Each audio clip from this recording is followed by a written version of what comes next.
गुरु सतगुरु भगवान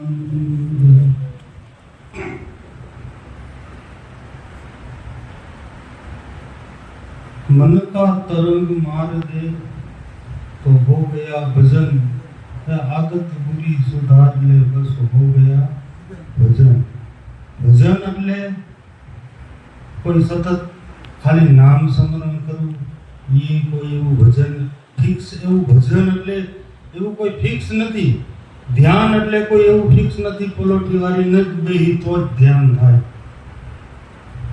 માતા કેરા ઉદરમાં ધરતો પ્રભુનું ધ્યાન, નહોતા આસન નહોતી ભાષા તોય ખંડિત નહોતા ધ્યાન, એ દેહ ભાવે સમરણ ભીલો ભીલો આત્મા સ્વરૂપનું ભાન।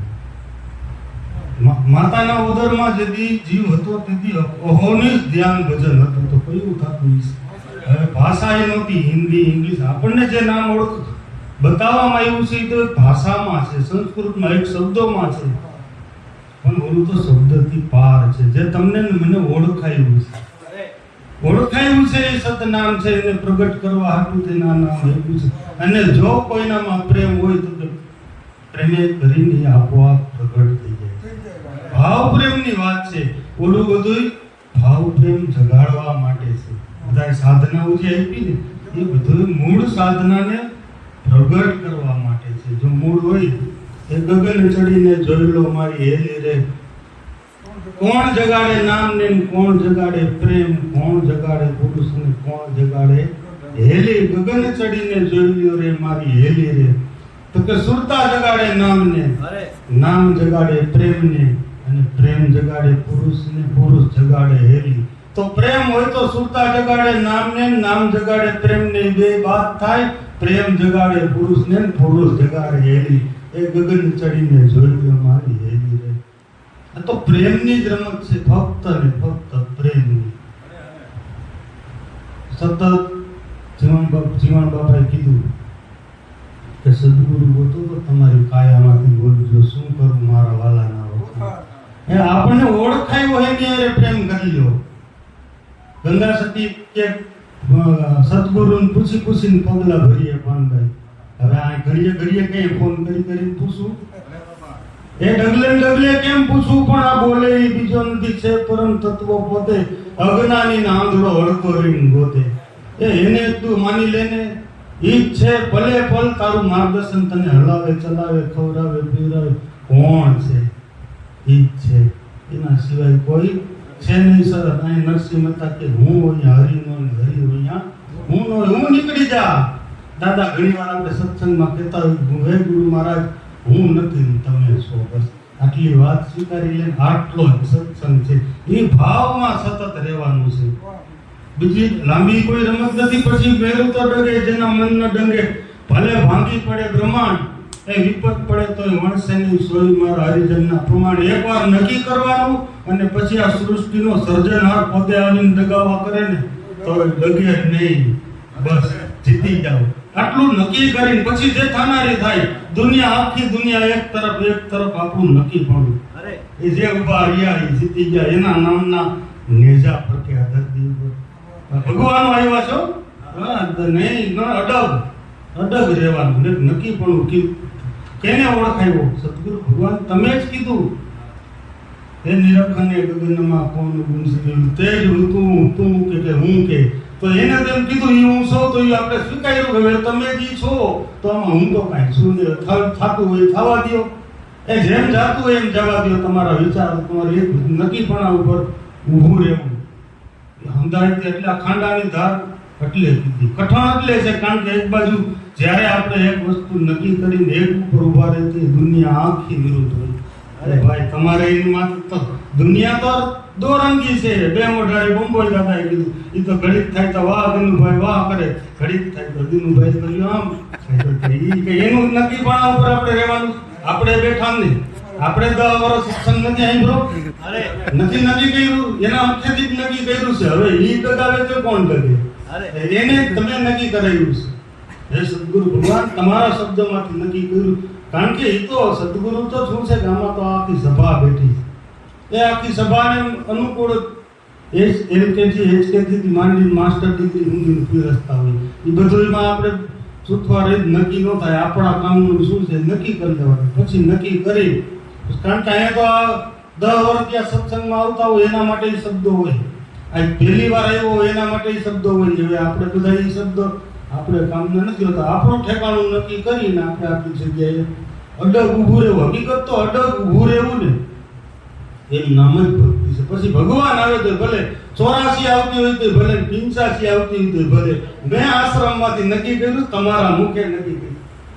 અડગ ઊભું રહેવું ને એનું નામ ભક્તિ છે. બીજું કાંઈ ભક્તિ આપણી ભીતર જ છે.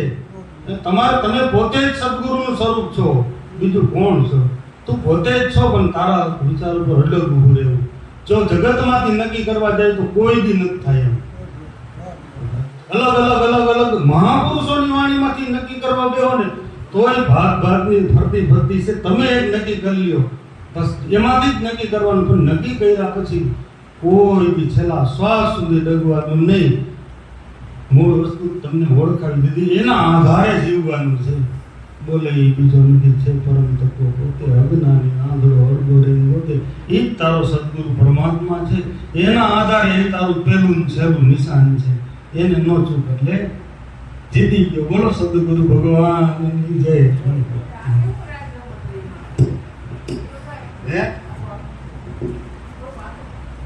થોડામાં બાર જાજુ નથી આટલું જ છે.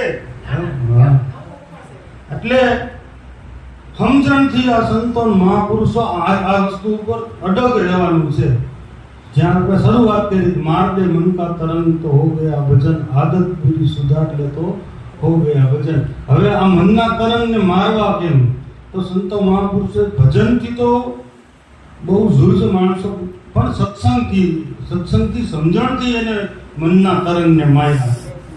આપણે ઘણી વાર કહીએ છીએ કે સમજાય જાય તો સીધું છે, એ સહજ રહેવાનું કીધું છે, નાટક છે છતાં સહજ રહેવાનું કીધું છે, નાટક છે છતાં તમે સાચું માની લીધું છે. જે બનાવવા ધરતી ઉપર બને, પછી જગતમાં બનતા હોય તો ભલે, અહીંયા બનતા હોય તો ભલે, આ નાટક છે. એક નાટક છે એમ જો તમે રહ્યો તો તમારી સહજ સ્થિતિ રહે. જ્યાં તમે સાચું માની લીધું કે સાચું બન્યું એટલે તરત અંદર એક વાવાઝોડું ઉઠે. આપણા પ્રાણની અંદર વાવાઝોડું ઉઠે. કાંઈ સાચું નથી હકીકતમાં. સમજાઈ જાય તો સીધું છે સહજ રહેવાનું. જો સહજ એટલે સ્થિરતામાં રહેવાનું, પ્રાણની સ્થિતિને સ્થિર રાખવી. તો સ્થિર રાખી એટલે સારા કે નબળા, જગતમાં બને કે અહીંયા બને, ગમે ત્યાં બનતા હોય, આપણે એને નાટક સમજવાનું. નાટકથી વધારે જરા કઈ ભાવ કરવાનો નથી. એટલે પ્રાણની સ્થિતિ અડગ રહીએ તો જ અડગ રહીએ. કોઈ આને સપનું કીધું, સપનાનો શું ધોકો હોય? આપણે રાતે સપનું આવે એમાં આપણો જન્મ થયો ને કાંઈક આપણે આડેધડ ભાટકા, પછી આપણને ગુરુ મળ્યા, પછી એનું જ્ઞાન થયું, પછી આ બધું સપનું. જાગીને જોવું તો નસીબ નતા કે જગત દિશે નહીં, ઊંઘમાં અટપટા ભોગ ભાસે. આ તારું જે તારું દ્રષ્ટિ પડે ત્યાં સુધી તુલસીદાસ કે ગો ગોચર દ્રષ્ટિ જહાં લગી જાવે તુલસી તહાં લગી માયા કહાવે. આ બધું માયા છે. જો તમને માયા નક્કી થાય તો સતત નિર્ભય અને સ્થિરતા રહે, નકર સ્થિરતા રહેતી નથી. જ્યાં તમને એમ લાગે કે હાસું નફો નુકસાન જગતમાં, અહીંયા આપણે ગમે અહીંયા ઉઠે અહીં લગી પહોંચશું કે અહીંયા કાંઈ બનાવ બનતા હોય તો એ બહેનોની હકીકત નથી. અહીંથી તમારે બાપા ઘણી વાર કહેતા હોય કે જીવનમાં ગમે એવડો બનાવ બને એને સહજ, ભગવાને આપણને શીખવાડ્યું કે સહજમાં ઉપાડી દેવું. એટલે અહીંયા બધે સહજ સમજવાનું બહુ એ અજ્ઞાનતા છે. જ્ઞાની અને અજ્ઞાનીમાં ફરક શું? જ્ઞાની માણસ મોટામાં મોટી વાત હોય ને વિરાટમાં વિરાટ એને હાવ સૂક્ષ્મમાં સૂક્ષ્મ ઝીણી કરીએ. અને ભૂત હોય ને ભૂત એ નાની વાતને એવી પેપલાવી એલા કાંઈ નથી થયું. શું આટલું બધો હોબાળો ઉપાડ્યો? કાંઈ નથી થયું. આટલો બધો હોબાળો કરવાનો ક્યાં છે? તમારું ભજન બગડે, હા તમારી પ્રાણની સ્થિરતા બગડે. આવું કાંઈ બધું ખોટું છે, આવું કાંઈ થયું નથી, હકીકત નથી, કાંઈ નથી. એક સપનું છે, ચોખ્ખું કહે છે આપણા સંતો કે ગો ગોચર દ્રષ્ટિ જહાં લગી જાવે તુલસી ત્યાં લગી માયા કહાવે. તો આ તારા બુદ્ધિ બેઠી શેનો ભાગ છે ભાઈ? આ આખી સભા બેઠી શેનો ભાગ છે? મારી દ્રષ્ટિએ માયા સિવાય કાંઈ નથી. આના બ્રહ્મ સત્ય જગત મિથ્યા તમને ઓળખાયું ને સતનામ એના સિવાયનું ટોટલ માયા છે. જો તમને નક્કી છે તમે ઘા કાઢી જાઓ, દુનિયાને જે કરવું એ કરે. એ જેને ફસાવવું એ ફસે. સતાર બાપુએ કીધું ગુરુ કી માયા ચાલે, એ ફસે તાકે ગુરે આલા ભગવાને જ આવી માયા રચી. એ આમાં જે હલવાના એ ચૂથા રાખે વિચારને, એલા કાંઈ નથી થયું, કાંઈ થાય એમ નથી. કોઈ બી જગત જેવું બાપા કે કંકાળમાં છે નહીં. તમને કલ્પના તમારી કલ્પનાથી આ ઊભું થયું, આટલું નક્કી કરી અને શાંત થઈને ધીર થઈને માણી ગયું તમારા સ્વરૂપને. એ માણી ગયા અને મરજીવા કીધા. એટલે અમરજીવા કારણ કે છે છતાં નજરે છે એને મન સપનાથી વધારે કાંઈ નહીં. એને મન સપનાથી વધારે કાંઈ એટલે કાંઈ નથી. કોઈ વસ્તુ બની જ નથી. કોઈ દી જગત જેવું કાંઈ રચના જ નથી થઈ. આપણી એક જગ્યા એવી છે, એ જગ્યાએ ઉભા રહ્યો, એ સમજણે ઉભા રહ્યો ને તો તમારું ભજન સતત થઈ રહ્યું છે, કરવાનું નથી. આ બધું થઈ ગયું સમજણથી સંતો મહાપુરુષો. એટલે કીધું સત્સંગ વિના મન સમજે નહીં, સુનતા ભલે નિગમ પદ પર જાય. એ રવિ કહેતા રજની ટળે મૃગા વિના અંધારું ન જાય. ધ્યાન નામની એવી તાકાત છે, તમે બેહો ને અનુભવ તો થાય, પણ સત્સંગ વિના એ બે એટલી જ વાત. પાછો હાલતો થાય એટલે હા સારે કોઈ માયા સોઈતી હોય, કારણ કે સમજણ નથી, સ્થિતિની સમજણ નથી ને. અને જે સંતો મહાપુરુષો સમજણથી મનને પાછું વળે, એટલે સત્સંગનો મહિમા બહુ ઘણો, કારણ કે સમજણથી જ મનને બેહાર દીધું. એને 24 કલાક ધ્યાન જ છે. હરેક વસ્તુ અજ્ઞાનતાની સામે એનું જ્ઞાન, એના શબ્દો ભીતરના તૈયાર જ છે. કદાચ દુનિયાનું મોટામાં મોટું અજ્ઞાન આવે ને એનું મારણ એની પાસે તૈયાર છે. મનની તરફ ઉઠવા જ નથી દે. એ આ જીતી જાય. કામ તો આટલું જ કરવાનું. એ ભજન થઈ રહ્યું હતું આપોઆપ. જે આ શ્વાસ ને વિશ્વાસ તમારો આવા જંપો જ આપશે. એ તો જપાઈ રહ્યો છે અખંડ, પણ મનની અસ્થિરતાને કારણે એનો ભાસ ન થતો હતો. શું તો કોઈ ભજનથી, કોઈ ધ્યાનથી, કોઈ જ્ઞાનથી, સમજણથી જેને મન વાળ્યું ને, એટલે આપણે ઘણી વાર લખી કે સેવા, સમરણ અને સત્સંગ એ 3 તરવાના ઠામ. સેવા કરે છો સેવા વખાણે. જે માણસે સેવા કરી અને ભગવાનનું સાનિધ્ય મેળવ્યું, ખૂબ વખાણ કરે, ભાઈ સેવા કરજો, સેવા જેવી દુનિયામાં કાંઈ નથી. એટલે કે સેવા કરે છો સેવા વખાણે, એ સમરણ કરે છો વખાણે નામ. જે સમરણ કરે છે ને એ નામના વખાણ કરે, કે નામ સિવાય કાંઈ નથી, નામ ભજન કરજો. એટલે કે સેવા, સમરણ અને સત્સંગ 3 તરવાના ઠામ. સેવા કરે છો સેવા વખાણે, એ સમરણ કરે છો વખાણે નામ, અને સત્સંગ કરી 3 યોગ વખાણે. એવા જ્ઞાની જનને પ્રણામ. જે સત્સંગથી મનને પાછું વાળી એ બધું સમજી શકે છે. એ 3ની સ્થિતિ સમજી શકે છે. ભાઈ બધું છે, બધું થાય, બધા આ જગતની અંદર સતત કોઈ ભજન કરે કે ન કરે, ઘટો ઘટ ભજન તો થઈ ગયું. ભજન થઈ રહ્યું છે એટલે કે બોલે છે, ચાલે છે, હાલે છે, ખાય છે, પણ એનો લાવો એ લઈ શકતો નથી. જેને ગુરુ મળ્યા, જ્ઞાન મળ્યું, સમજણ મળી, એ એનો આનંદ ઉઠાવે. મનુષ્ય દેહ માણવા જેવો, દેવોને દુર્લભ એવો મનુષ્ય દેહ છે. એવું સંતો કહે છે કે આમાં કાંઈક જાણવા માણવા જેવું છે. પણ તમે જાગો લોકો મનસુઓ મત કરો નીંદ છે પ્યાર, જેસો સપનો રેન કો એસો હે સંસાર. એટલે આ જાગવાનું, વિચારોની કલ્પનાની દુનિયામાં તું એકલો કંઈક ને કંઈક કલ્પના કરી રહ્યા છે, સાચી ખોટી. જ્યાં સુધી તને જગત સાચું લાગે છે ત્યાં લગી આ કલ્પના બંધ થઈ એ નથી. આ કલ્પના બંધ ન થાય. ઘણી વાર તમે નામમાં રાખો બંધ રહી, પાછું તો બાંધવાની વાત છે. 2 પ્રકારનું આપણે પહેલા વાત કરતા મન મરણિયાની વાત કરું છું ઘણા સંતો, અને ઘણા સંતો મનને મારી નાખવાની વાત. મનને મારી નાખવું તો જ્ઞાન જોઈએ, જ્ઞાનથી મરી જાય. મન ઊભું નથી થતું કોઈ દિવસ. ત્યાં ભય નથી, સમજણથી જે મન બેહી ગયું, જેને શરણાગતિ કીધી, એને દબાવ્યું નથી, એને પાછું વાયરું નથી, એ સમજણથી બેહી ગયું છે. એને પાછું વાયરું નથી, એ સમજણથી બેહી ગયું છે, એને સ્વીકાર કર્યો છે. જેમ છે એમ જગતની ગુરુ મહારાજની રચના એનો સ્વીકાર કર્યો. સત્સંગનો પૂર્ણ એને અંતરે સ્વીકાર કર્યો છે. સંતોએ કીધું ને માયા, તો માયા એને સ્વીકાર લીધી. હવે એને શેનું ભજન, કેનું ભજન, શું ભજન, એનું મન ઉઠતું જ બંધ થઈ જાય. એ વિચારો ઉઠતા બંધ. વિચાર ઉઠવાનું તો કારણ શું છે કે આ માયાની જગત આપણને હાચું લાગે છે. આ જે જગત રહ્યું એ આપોઆપ. અને આપણે ઘણી વાર બાપા કહેતા હોય કે એક રેકોર્ડિંગ થઈ ગયેલું પિક્ચર, એ તો ભગવાને કીધું ને, માનવું તો આપણે પડશે ને, સ્વીકારવું તો આપણે. જે એક રેકોર્ડિંગ પિક્ચર આપણે પડદા ઉપર જોતા હોય, હવે જોતા જોતા એમાં આપણે કંઈ ફેરફાર કરવો હોય થાય? કાંઈ ન થાય. તે આ તમારી નજર સામે આપણે જન્મ થયો ત્યાંથી એન્ડ સુધીનું કમ્પ્લીટ તૈયાર થઈ ગયેલું છે ને, એમાં આપણે ફેરફાર કરવા મતી છીએ. બીજું કાંઈ નહીં. એ આપણો ગોટાળો, એ ફેરફાર નથી થાય. બાપા થવા દે ને જેમ થાય. એ ભગવાને આખી હિસ્ટ્રી સ્ટોરી કમ્પ્લીટ કરીને મોકલા. હવના પાત્ર છે, હવની ભૂમિકા છે, હવના ડાયલોગ છે, બધા એમને તમારે નિહાળવા સિવાય કાંઈ કરવાનું. આટલું જ જ્ઞાન છે, આટલો જ સત્સંગ છે.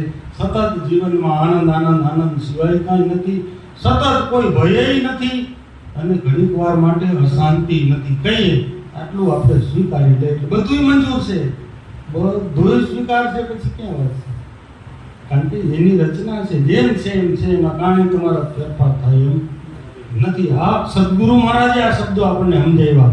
એના સાનિધ્યમાં બેસીને આપણે આ નક્કી કર્યું છે, તો એનો જ માલ આપવું કાંઈ. આ એના ચરણમાં બેસી જેમ બોલતા ગયા એમ આપણે ગ્રહણ કરતા ગયા અને આપણા મનને સમજાવતા ગયા કે માની લે આમ છે ભાઈ, એ માની લે ભાઈ આમ છે, બાપાએ કીધું માની લે ભાઈ આમ છે. એમ કરતા કરતા કરતા કરતા એ મન હમાઈ ગયું. તો જ હમાય એમ છે. બાકી તો અજંપો જ આપતો આપણું શ્વાસ અને વિશ્વાસ છે. નથી સમજાતું, નથી સત્સંગ જીવાત્મા ગ્રહણ કરી શકતો, નથી શબ્દોને તેજ કરી શકતો. એટલે નામનો મહિમા એટલે કોઈ નામે કાંઈ ન સમજાય ને, તો તમે નામને તમારા શ્વાસ વિશ્વાસે ચલાવો તો એક દિવસ એમાં હમાઈ જશે. એમાંથી જ ઉઠું છે. એ ધીરે ધીરે ધીરે ધીરે જે કાંઈ છે એ દાદા કહે છે પ્રાણમાંથી ઉઠ્યું. મન, બુદ્ધિ, ચિત્ત, અહંકાર, તત્વ, તન, ગુણ, પાંચ તત્વ, પ્રગતિ જે કે બધું તારા પ્રાણમાંથી ઉઠ્યું છે. ધીરે ધીરે તું એ તરફ તારા જીવને વારી લે. અંતર્મુખ એટલે તારા શ્વાસ ઉશ્વાસ તરફથી ગતિ. એમાંથી જ તારું હું પદ ઊભું થયું છે. આખું વિશ્વ એમાંથી સર્જન થયું છે ને પાછું વિશ્વ એમાં જ હમાય એમ છે. બીજે ક્યાંય હમાય એમ છે નહીં. બોલો સદગુરુ ભગવાનની જય. થોડામાં જાજો આનંદ કરવાની વાત છે.